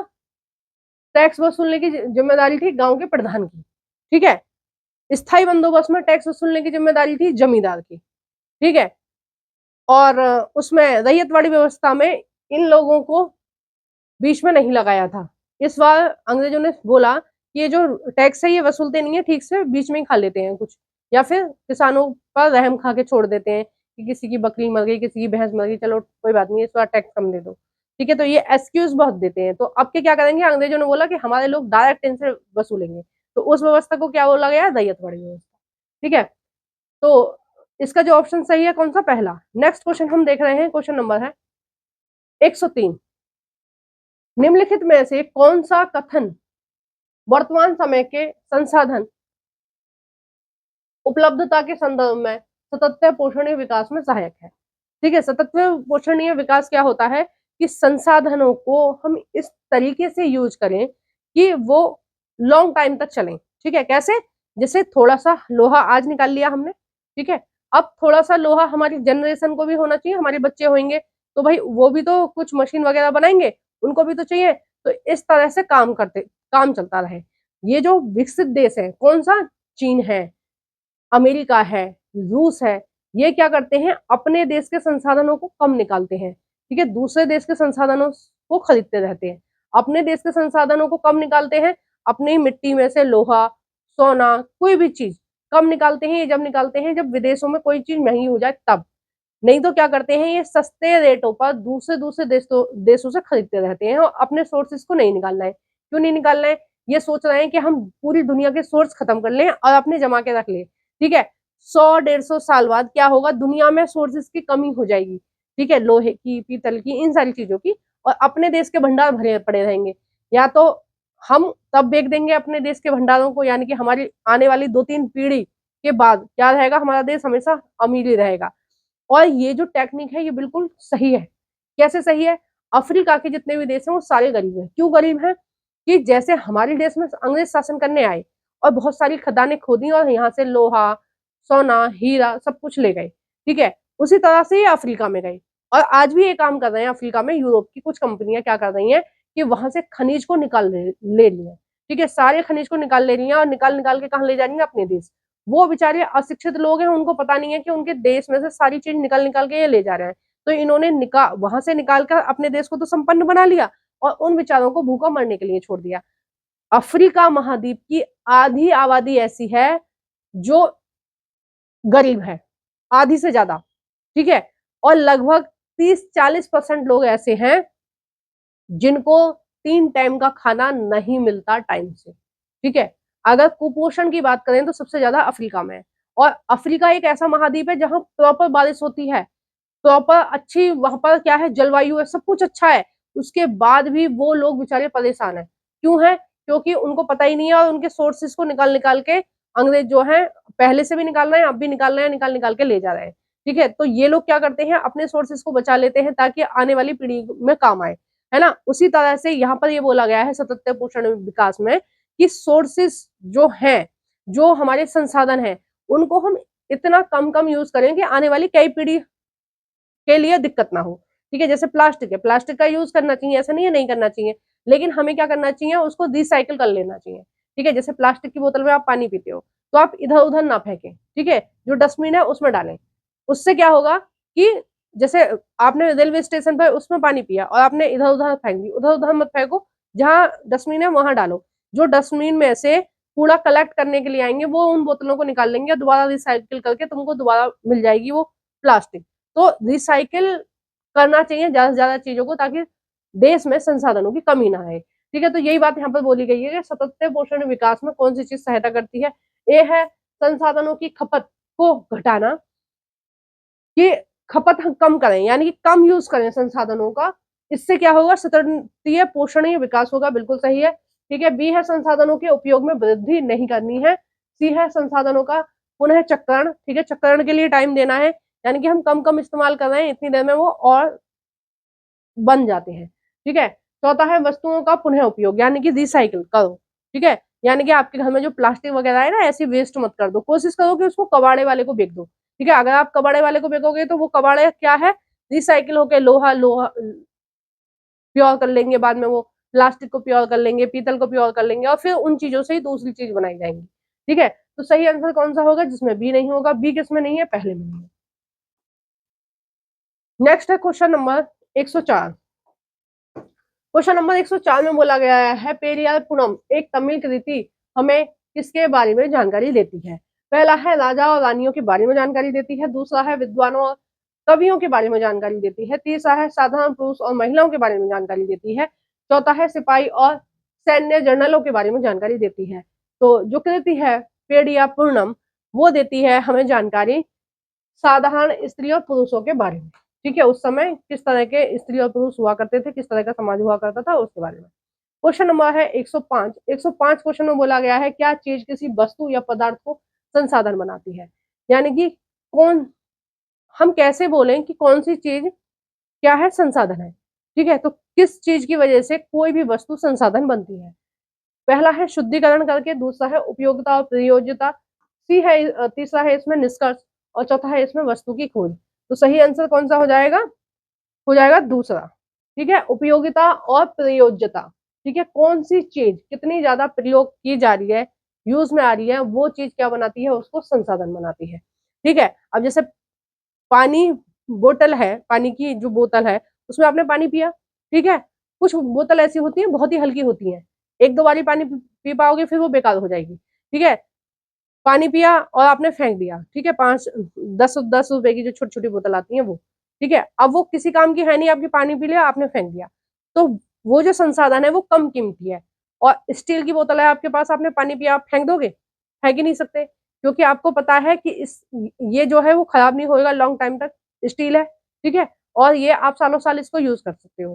ठीक है, ना इसमें कोई बैक्टीरिया पनपेगा, ना किसी तरह का साइड इफेक्ट, ना कोई केमिकल रिएक्शन, ना कुछ। आराम से स्टील की बोतल में आप पानी पी सकते हो। तो कोई भी वस्तु कितना आप उसको प्रयोग कर पा रहे हो, कितनी उसकी उपयोगिता है, कितना आप उसको उपयोग कर पा रहे हो, वो उसको क्या बनाता है? अच्छे से अच्छा संसाधन बनाता है। ठीक है, और उसके अंदर कितने गुण हैं, है ना? जैसे प्लास्टिक की है तो आप ज्यादा संभाल के नहीं रखोगे, स्टील की को रखोगे। और मैं कहूँ अगर आपके पास चांदी की बोतल हो तो आप उसमें पानी नहीं पियोगे, फिर आप उसको तिजोरी में रखोगे, वही ये काम आएगी है ना? ऐसे ही करोगे ना। किस चीज में कितने गुण हैं, वो भविष्य में आपके कितने काम आएगी, उसकी उपयोगिता क्या है, किस तरह से आप उसको उपयोग कर सकते हैं, वो चीज क्या बनाती है किसी को भी संसाधन। क्वेश्चन नंबर है 106। प्रेरी प्रेरी प्रेरी कहाँ है? प्रेरी है आपके उत्तरी अमेरिका में, घास का मैदान। ठीक है, प्रेरी उत्तरी अमेरिका में है, घास का मैदान। स्टेपीज कहाँ है? एशिया में है, घास का मैदान। बेल्ट कहाँ है? दक्षिण अफ्रीका में है, घास का मैदान। डाउन्स कहाँ है? ऑस्ट्रेलिया में है, घास का मैदान। और पंपास कहाँ है? ब्राजील में है, घास का मैदान। ठीक है, ये सारी जो घास के मैदान है ये आपको याद होने चाहिए, 7th क्लास की ज्योग्राफी में ही ये दे रखे हैं, है ना? क्वेश्चन नंबर है 106। प्रेरी को विश्व का धान्य गाल भी कहते हैं। इससे इस प्रदेश में अत्यधिक गेहूं के उत्पादन में सहायक परिस्थितियों का चुनाव कीजिए। ठीक है, किस तरह की परिस्थिति होती है जहां पर जिसकी वजह से जो प्रेरी है उसको धन्य गाल बोलते हैं, यानी कि बहुत ज्यादा उस पर हमें क्या मिलता है? गेहूं, गेहूं का उत्पादन होता है। क्या कारण है कि वहां पर गेहूं का उत्पादन होता है? किस तरह की परिस्थितियां हैं? पहला है इसमें, यहाँ लोग प्रौद्योगिकी का प्रयोग नहीं कर सकते, करते नहीं, बहुत ज्यादा करते हैं, क्योंकि वहां के जो किसान होते हैं ना, यहाँ के किसानों की तरह गरीब नहीं होते हैं। ठीक है, वहां जो खेती करते हैं वो अमीर लोग करते हैं। ठीक है, जो बड़े बड़े फॉर्म होते हैं। अब देखना हमारे यहाँ भी 50 साल बाद जो किसान होंगे ना, उनकी इज्जत बाकी लोगों से ज्यादा होगी। जो लोग कॉर्पोरेट की जॉब करते हैं उनसे ज्यादा इज्जत किसकी होगी? किसानों की। क्योंकि आज आप कहीं भी जाओ, जिसके पास 5 बीघे जमीन है, उस जमीन की कीमत कम से कम 10 लाख रुपए है। ठीक है, कम से कम 10 लाख रुपए है। यूपी बिहार इन सब की बात कर रही हूँ। 10 लाख रुपए जमीन है ज्यादातर जगहों की। ठीक है, जैसे जैसे और ज्यादा डेवलप होएगा भारत, जैसे विकसित भारत की तरफ है हमारा भारत, एयरपोर्ट बनाए जा रहे हैं, सड़क बनाई जा रही है, कुछ कुछ चीजें बनाई जा रही है, इन जमीनों के रेट और बढ़ जाएंगे। ठीक है, और नई नई टेक्नोलॉजी आई जा रही है। ठीक है, किसानों को सरकार भी प्रमोट कर रही है, बहुत सारी सुविधाएं दे रही है, बीज खाद ये सब टेक्नोलॉजी, ये सारी चीजें समझाई जा रही है। तो किसान जो है रहेंगे ना 50 साल बाद, ऐसे नहीं रहेंगे जैसे आज है। ठीक है, और आज से 50 साल पहले पूरे पूरे गांव में एक भी ट्रैक्टर नहीं होता था। आज आपको हर 10-15 बीघे जिसके पास जमीन है, हर उस व्यक्ति के पास ट्रैक्टर मिलेगा। ठीक है, पहले नहीं होते थे ट्रैक्टर, पूरे पूरे गांव में नहीं होते थे, कई कई गांव में एक भी ट्रैक्टर नहीं है। ठीक है, मतलब ट्रैक्टर तो एक बहुत ही लग्जरी वाली चीज होती थी। और आज ज्यादातर किसानों के पास क्या होते हैं, ट्रैक्टर होते हैं। जिनके पास 15-20 बीघे जमीन है, वो ट्रैक्टर ले लेते हैं, अपने खेतों में यूज कर रहे हैं, दूसरे के खेतों में यूज करेंगे, उनसे पैसे लेंगे ट्रैक्टर के। ठीक है, तो वहां पर प्रौद्योगिकी बहुत ज्यादा यूज होती है हमारे यहाँ के मुकाबले। ठीक है, हमारे यहाँ हाथ से फसलों को काटते हैं, वहां हाथ से नहीं काटते, पूरा पूरा मशीन काटती है। ठीक है, हमारे यहाँ बारिश ना हो तो बेचारा किसान परेशान हो जाता है, उसकी पूरी फसल खराब हो जाती है। वहां हेलीकॉप्टर से बारिश कर देते हैं वो लोग। ठीक है, अपने खेत में हेलीकॉप्टर से बारिश कर देते हैं आराम से। अब सोचो, हम हेलीकॉप्टर में बैठे नहीं आज तक, वो लोग हेलीकॉप्टर से बारिश कर रहे हैं अपने गेहूं के ऊपर। सोचो कितने वो पैसे वाले लोग हैं। ठीक है, बी ऑप्शन है, यहाँ लोग बहुत ही परिश्रमी होते हैं। बिल्कुल सही बात है, मेहनती होते हैं। ठीक है, सी है, कृषि की वैज्ञानिक विधियां का यहाँ प्रयोग किया जाता है। बिल्कुल सही बात है, जितनी भी टेक्नोलॉजी है, अच्छे से अच्छे टेक्नोलॉजी का प्रयोग कहाँ किया जाता है, प्रेरी में। ठीक है, कहाँ है प्रेरी, उत्तरी अमेरिका में घास के मैदान है। ठीक है, सही ऑप्शन कौन सा होगा, बी और सी, जिसमें सही है वो ही होगा। क्वेश्चन नंबर है 107। 107 में बोला गया है हमारी पृथ्वी का वास्तविक निरूपक प्रतिरूप क्या है, यानी कि सीधा सीधा बोला गया है हमारी पृथ्वी का मॉडल क्या है। पहला है मानचित्र, यानी कि वर्ल्ड मैप जो है उसको मान सकते हैं। दूसरा है उपग्रह से प्राप्त चिन्हों को मान सकते हैं। तीसरा है रग्बी गेंद जैसी मान सकते हैं। चौथा है ग्लोब। ठीक है, ग्लोब कैसी है, बिल्कुल वैसी ही डिजाइन करी गई है जैसे हमारी पृथ्वी है। क्वेश्चन नंबर है 108। और क्वेश्चन नंबर 108 में बोला गया है अभिकथन है ए और कारण है आर, को ध्यान से पढ़ें। अभिकथन है ए, जनजातियों की सांस्कृतिक परंपराएं जिसमें उनकी भाषा तथा संगीत भी शामिल है, बहुत समृद्ध और विशिष्ट होती है। बिल्कुल सही बात है, उनका जो इतिहास है वो हजारों सालों का है। ठीक है, उनको जंगलों में रहना पसंद है, और उनके जो इतिहास है वो पीढ़ी दर पीढ़ी जा रहा है, एक एक से दूसरी पीढ़ी में जा रहा है। यानी कि जो घर का बुजुर्ग आदमी होता है, सारा होलसेल मालिक वही होता है पूरे घर का, और वो अपनी परंपराओं को किसमें ट्रांसफर करता है, अपनी आने वाली पीढ़ियों में। ठीक है, तो ये बात जो है ये बिल्कुल सही है। कारण है आज जमीन, जंगल और घास के मैदान तथा पानी पूरे कुनबे की संपत्ति मानी जाती है, जिसका उपयोग सभी एक साथ मिलजुल कर करते हैं। ठीक है, तो क्वेश्चन नंबर 108 का जो सही आंसर होगा वो होगा आपका दूसरा। ए और आर दोनों सही है, परंतु आर एक की सही व्याख्या नहीं कर रहा।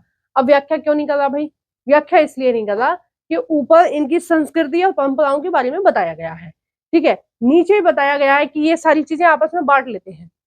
ठीक है, तो ये अलग बात है, ये अलग बात है।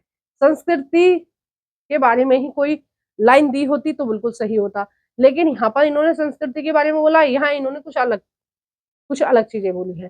समझ में आ गई ना आपको क्यों रिलेट नहीं कर रहा है। क्वेश्चन नंबर है 109। और 109 में बोला गया है कि वे बीमारियां जो एक व्यक्ति से दूसरे व्यक्ति को जल या भोजन, वायु इत्यादि से फैलती हैं उन्हें क्या बोलते हैं। देखो, कोरोना टाइप। ठीक है, एक को जुकाम हो गया, घर में सबको जुकाम हो गया।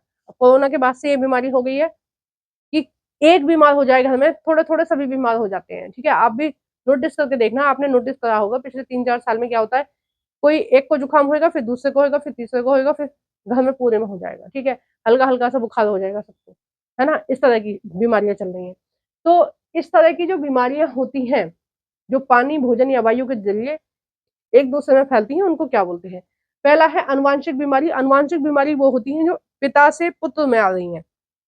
ठीक है, जैसे मेरी मम्मी को जो बीमारी थी वो अगर मेरे अंदर आए तो वो अनुवांशिक बीमारी है। ठीक है, जैसे आपने देखा होगा कि एक परिवार के सभी लोगों को बीपी की दिक्कत है, किसी परिवार के सभी लोगों को डायबिटीज की दिक्कत है। ठीक है, किसी परिवार में ज्यादातर लोगों को खांसी ही रहती है, अस्थमा ही रहता है, तो वो क्या है, वो अनुवांशिक है।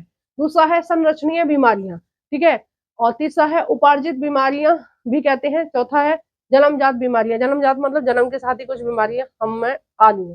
सही आंसर क्या है, ये है। ठीक है, और ये जो बीमारियां होती हैं ये वायरस के टाइप होती हैं, जैसे टाइफाइड है। ठीक है, जैसे डेंगू है, और जैसे चेचक है। ठीक है, जैसे टीबी है। इस तरह की जो बीमारियां होती हैं ये कैसी होती हैं, संचरणीय बीमारियां होती हैं, यानी कि संचार करती हैं, एक व्यक्ति से दूसरे व्यक्ति में फैलती हैं। ठीक है, नेक्स्ट क्वेश्चन है, देखो ये वाला जो क्वेश्चन है ये आपका आया है पॉलिटी से। 7th क्लास की पॉलिटी को कुछ लोग बहुत हल्के में लेते हैं कि इससे क्या ही आएगा। ठीक है, ये इम्पोर्टेंट नहीं है।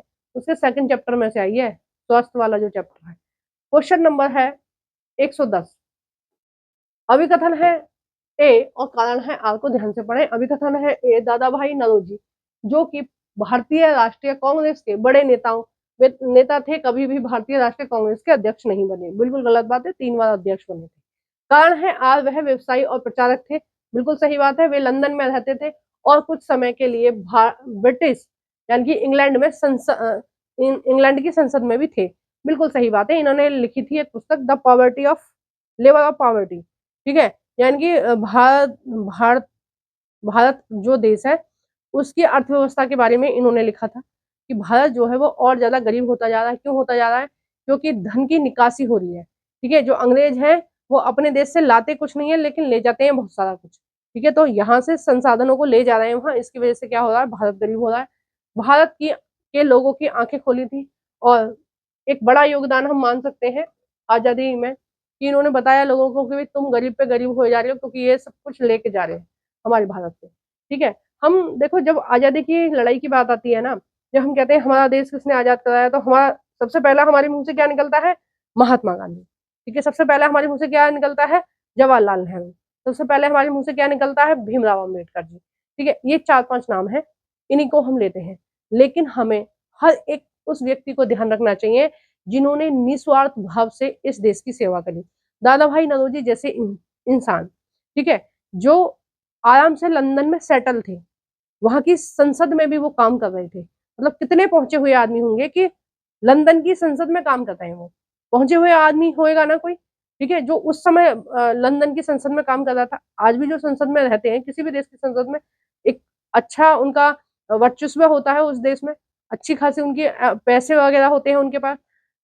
इतने पैसे वाले आदमी का क्या जरूरत थी आजादी में कूदने की, आजादी की लड़ाई में कोई जरूरत नहीं थी। वो तो आराम से वहीं अंग्रेजों की हाँ में हाँ मिलाते रहते और बहुत सही हो रहता उनका हिसाब किताब। क्या जरूरत थी कि भारतीयों के बारे में वो सोचें कि भारतीयों तुम्हारे साथ ये गलत हो रहा है, तुम ध्यान रखो अपना और अपने देश का ध्यान रखो। ये सारी चीजें क्यों अवेयर वो कर रहे थे, केवल एक देशभक्ति की भावना थी, ठीक है। तो हमें हर व्यक्ति को नहीं भूलना चाहिए। अभी मैं एक वीडियो देख रही थी, वहां पर वो इस बात पर कलेश मच रहा था, कोई महिला थी वो बहुत ज्यादा बोले जा रही थी कि आप इन वाले नेताओं को कैसे भूल सकते हो, किसी एक स्पेशल नेता की बात हो रही थी, ठीक है। तो इनको आप कैसे भूल सकते हो, इनका नाम क्यों नहीं लिया आपने 26 जनवरी पर, आप ऐसे कैसे मान सकते हो, इनकी वजह से ये हुआ वो हुआ। ऐसे हर एक व्यक्ति से मैं ये कहना चाहती हूँ कि 4-5 लोगों को याद मत रखो। आजादी की लड़ाई में 4-5 करोड़ लोगों ने अपनी जान दी है, ठीक है। अगर आप पिछले 200-300 सालों का इतिहास देखें तो अखंड भारत के लिए 4-5 करोड़ लोगों ने जान दी है और हर एक जान की कीमत वही है, ठीक है। जो एक पैसे वाले की जान की कीमत है वही एक गरीब आदमी की जान की कीमत है। असंख्य लोगों ने अपना पूरा की पूरा जीवन वेस्ट कर रहा है, ठीक है। कितने राजपूतों ने अपने देश को बचाने के लिए अपने प्राणों की आहुति दी है। चाटोगारी तो कोई भी कर सकता है, ठीक है। तो ऐसे मत करा करो कि हमारे हमारी जाति से ये नेता थे तो आप इनको प्रमोट करो, हमारे धर्म से ये नेता थे तो आप इनको प्रमोट करो, ठीक है। 26 जनवरी है तो इनका झंडा लगाओ, इनका फोटो लगाओ, इनका ये करो।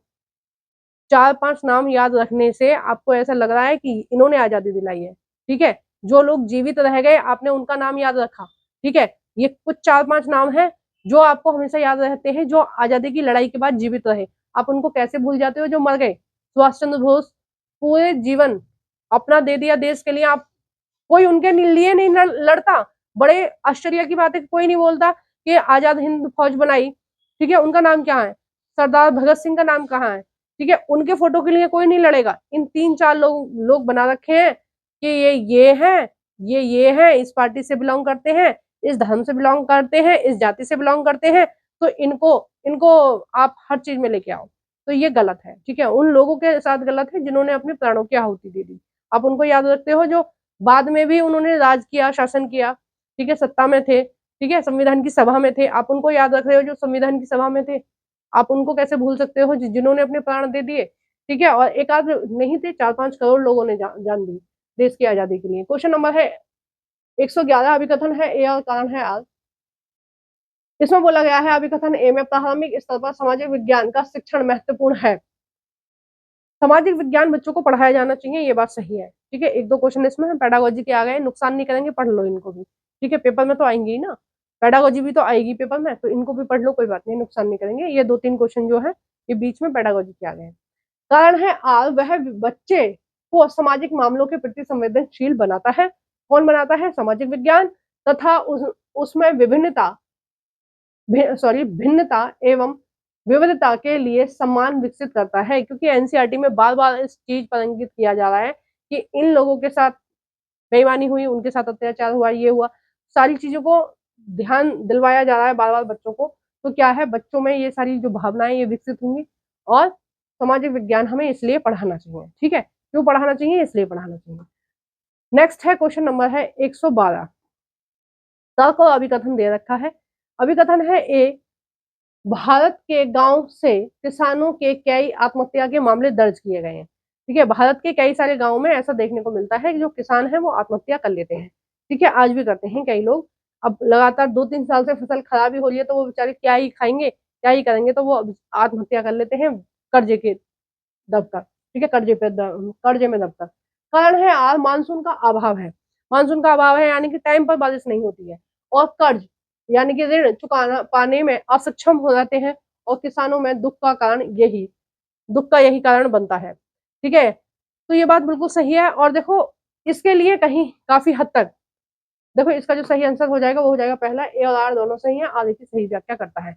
इसके लिए काफी हद तक कौन जिम्मेदार है? प्रशासन जिम्मेदार है। क्योंकि ऊपर से फंड आता है कि जो भी किसान आत्महत्या करने की कगार पर है उनको ढूंढो, उनकी मदद करो। ठीक है, उनका लोन माफ करो, उनको आर्थिक सहायता दी जाए। उसके बावजूद भी किसान आत्महत्या करते हैं। और जो आत्महत्या करते हैं ना, उसको कहीं भी रिकॉर्ड में नहीं दिखाया जाता है। ठीक है, ये डीएम के अंडर में आता है। डीएम यानी आईएएस अधिकारी जो जिले में बैठता है, वो कभी भी इन आंकड़ों को साझा नहीं करता है सरकार के सामने कि इतने किसानों ने आत्महत्या करी। ठीक है, वो क्या बताता है अपने आंकड़ों में, क्या लिखता है आत्महत्या के मामलों में, कि इन्होंने अपनी बहू से दुखी होकर, अपने बेटे से दुखी होकर, या अपनी हस्बैंड वाइफ में लड़ाई होगी इस वजह से आत्महत्या करी। वो कभी भी ये नहीं दिखाते हैं कि आत्महत्या गरीब की वजह से करी। क्योंकि ऊपर जो कानून बना हुआ है उसके हिसाब से फंड आता है, पैसे आते हैं गरीबों को देने के लिए। ठीक है, उन गरीबों को जिनकी फसलों में ज्यादा नुकसान हो रहा है और वो आत्महत्या करना चाह रहे हैं या मजबूर हैं आत्महत्या करने के लिए, तो उनकी मदद करने के लिए ऊपर से फंड आता है। लेकिन कोई भी प्रशासनिक अधिकारी ढूंढने की कोशिश करता ही नहीं है। मरना है तो मर जाओ, वो फंड बाद में आएगा, काम खा लेंगे हम। नेक्स्ट है क्वेश्चन नंबर 113। क्वेश्चन नंबर 113 में कहा गया है, उन तत्कालीन उपायों की पहचान कीजिए जो महिलाओं की सुरक्षा तथा उन्हें नौकरी करने, परिवार की आय में योगदान करने और आत्मनिर्भर बनने में सुनिश्चित करते हैं।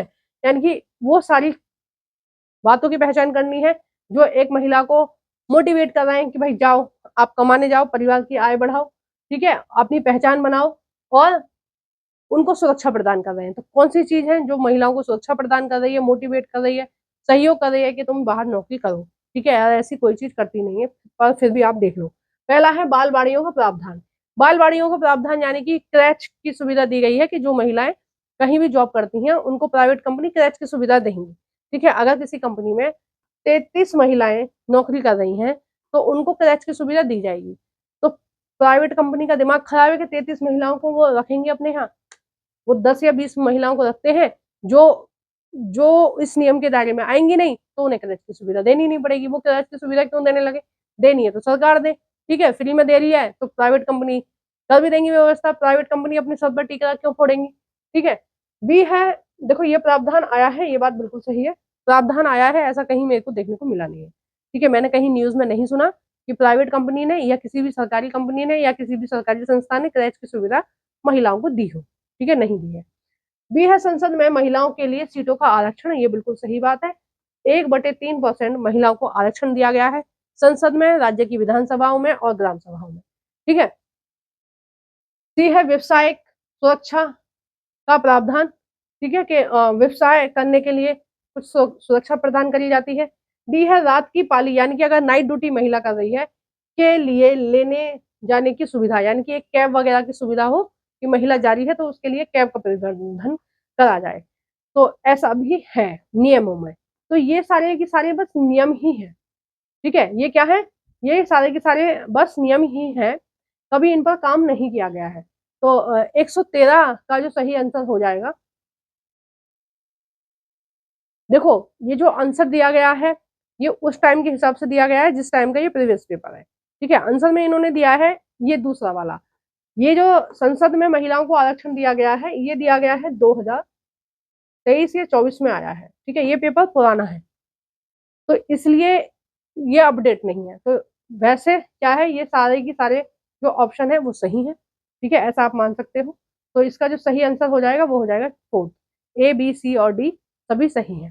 ठीक है, कि ये सारी सुविधाएं देने के लिए बात करती है गवर्नमेंट, लेकिन कभी दी नहीं गई है। आप मुझे बताओ कोई भी कंपनी ऐसे कभी बोलेगी कि भाई तुम्हारे लिए गाड़ी भी लगा देंगे हम फ्री में, तुम हमारे यहाँ नौकरी करो। उल्टा जो प्राइवेट कंपनी है ना, प्राइवेट कंपनियां एक चाल चल रही हैं कि महिलाओं को वो अपने यहाँ रखती नहीं है, और उन महिलाओं को अपने यहाँ काम पर नहीं रखती हैं जो महिला शादीशुदा है। क्यों? क्योंकि एक बार महिला की शादी हो जाएगी तो फिर उसके बच्चे होंगे, बच्चे होंगे तो वो बीमार होंगे, बीमार होंगे तो महिला बार बार बात बात पे छुट्टी लेगी। क्या आज लड़का बीमार है, आज लड़की बीमार है, ये बीमार है, तो प्राइवेट कंपनियां इतनी छुट्टियां देंगी नहीं। गवर्नमेंट में तो आप ले लेते हो कि भाई हमारी 12 छुट्टियां हैं उनमें से दे दो हमें, लेकिन प्राइवेट में वो लोग छुट्टी नहीं देते हैं। तो इसलिए या तो वो नौकरी से निकाल देते हैं, ठीक है, या फिर वो शादीशुदाओं की भर्ती ही नहीं करते हैं। कि बाद में भी तो निकालनी है तो शादीशुदाओं की भर्ती नहीं करते हैं। वो क्या चाहते हैं, कुंवारी लड़की जॉब करे जब तक ठीक है, शादी के बाद ज्यादातर कंपनियां शादीशुदा लड़कियों को अपने यहाँ नहीं नहीं रखती हैं। ठीक है, और इटली में तो ये बहुत सारी कंपनियां ऐसा कर रही हैं कि लड़कियों ने शादी करी तुरंत उनको नौकरी से बाहर निकाल देते हैं। सॉरी, बच्चे पैदा करे, अगर किसी कंपनी को ये पता चल जाए कि ये महिला प्रेग्नेंट है तो वो कंपनी उस महिला को नौकरी से बाहर निकाल देती है। ठीक है, इसकी वजह से जो इटली है उसकी जो जनसंख्या दिन पे दिन कम होती जा रही है कि महिला बच्चे ही पैदा नहीं करेंगे, बच्चे पैदा करेंगे तो नौकरी और चली जाएगी। ठीक है, हमारे यहाँ नौकरी लेते हैं लेकिन बहाने से लेते हैं, मतलब बहाने से निकालते हैं महिलाओं को कि भाई तुम बहुत छुट्टी कर रही हो, चलो तुम नौकरी से निकलो।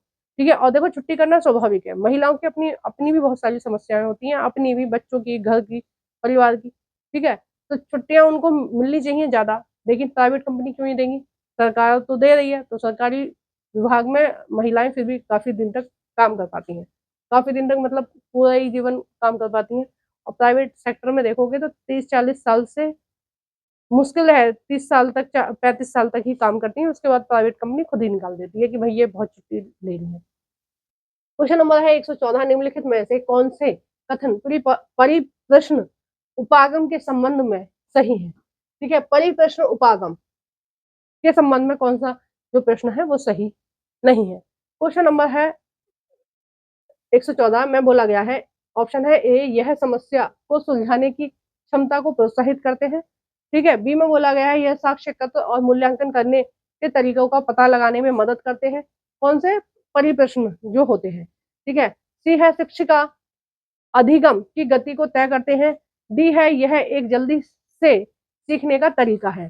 तो क्वेश्चन नंबर 114 का जो सही आंसर होगा, ए और बी दोनों सही है। ठीक है, और सी और डी क्यों गलत है वो अभी मैं आपको बता रही हूँ।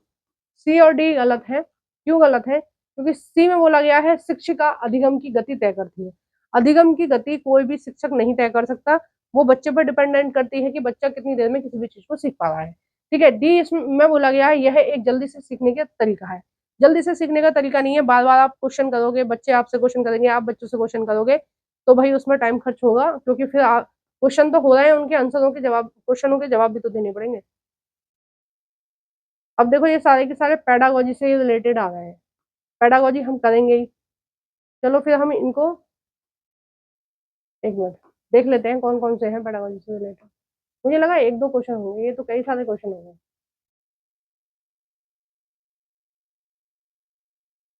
हाँ देखो ये है, एक मिनट, नहीं ये सारे पेडागोजी के ही आ गए हैं। चलो अगली अगली बार जब मैं वीडियो रिकॉर्ड करूंगी तो ये क्वेश्चनों को हटा दूंगी। ठीक है, अब हम नेक्स्ट करेंगे कल। ठीक है, अब जितने भी क्वेश्चन रह गए हैं अब हम उनको कल करेंगे, क्योंकि ये पेडागोजी है। ठीक है, पेडागोजी हम करेंगे पेडागोजी वाली मैराथन में। ठीक है, तो इसको हम क्या कर रहे हैं, हम यहीं समाप्त कर रहे हैं। आगे के जितने भी रहेंगे, अगर आपको कॉन्सेप्ट बेस्ड चाहिए तो आप कमेंट बॉक्स में करो, कमेंट करो, मैं कॉन्सेप्ट बेस्ड लेके आऊंगी। और अगर आपको चाहिए कि पेडागोजी को कंटिन्यू करना है, क्योंकि पेडागोजी की एक भी मैराथन नहीं गई है, तो आप कमेंट बॉक्स में बता सकते हो। वैसे मैं सोच रही हूँ कि कल आपको जो मैराथन दी जाए वो पेडागोजी की दी जाए। ठीक है, और आप मुझे कमेंट बॉक्स में बता सकते हैं कि आपको कौन सी मैराथन कल चाहिए। ठीक है, जल्दी से जल्दी कमेंट करना, क्योंकि प्रिपेयर करने में पूरी की पूरी स्लाइड बनाने में भी टाइम लगता है। तो आपको वीडियो कैसी लगी है प्लीज कमेंट बॉक्स में बताना। वीडियो को जरूर से लाइक करना। जो भी फ्रेंड आपके सीटेट की तैयारी कर रहे हैं उन सभी फ्रेंडों के साथ मेरी इस वीडियो को शेयर कर देना। ठीक है, और अगर आपको जल्दी से जल्दी रिवीजन करना है तो आप क्या कर सकते हैं, आप मेरे से नोट्स ले सकते हैं एमसीक्यू के। वो आपको ना केवल सीटेट में काम आएंगे, वो आपको टीजीटी पीजीटी में भी काम आएंगे। ठीक है, या फिर आप कोई भी कंपटीशन एग्जाम दोगे जीके वाले पोर्शन में वो काम आएंगे ही आएंगे। और पर बुक का कितने रुपीज है, 20 रुपीज है। कौन सा व्हाट्सएप नंबर कौन सा है, व्हाट्सएप नंबर है 828287789818। ठीक है, इस नंबर पर आपको क्या करना है, मेरे को व्हाट्सएप करना है। व्हाट्सएप कर आप क्या ले सकते हैं, एमसीक्यू की पूरी बुक की पीडीएफ ले सकते हैं, और पर बुक कितना है, 20 rupees. Thank you for watching everyone.